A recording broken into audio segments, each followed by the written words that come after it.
Welcome to my new video.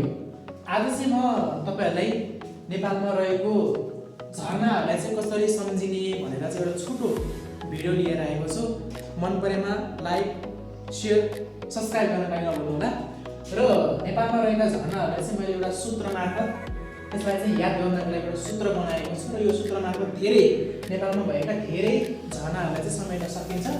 र सूत्र चाहिँ यस प्रकारको रहेछ। यसलाई चाहिँ मजाले जिन्दगानीमा मुसुक्क हाँसेर हामीले के गर्नुपर्छ त कन्ट्रोल गर्नुपर्छ।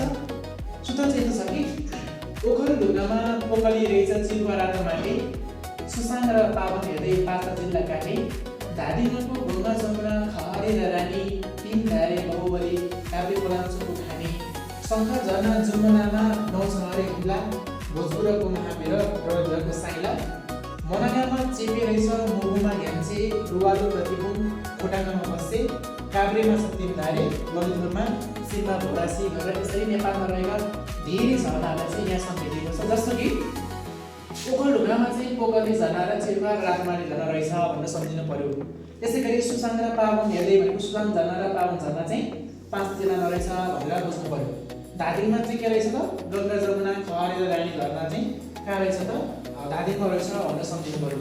अर्को रहेको छ तीन धारे बाहुबली काभ्रे पोलाञ्चोक खानी भनेको चाहिँ तीन धारे झरना र बाहुबली झरना चाहिँ काभ्रे पोलाञ्चोकमा रहेछ भनेर बुझ्नु पर्यो।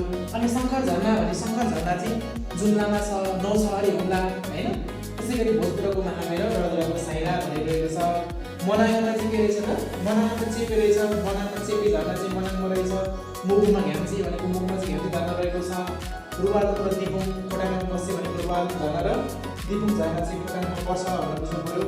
र अर्को रहेको छ काभ्रेमा छ तीन धारे, काभ्रेमा चाहिँ तीन धारे झरना चाहिँ काभ्रेमा रहेको छ।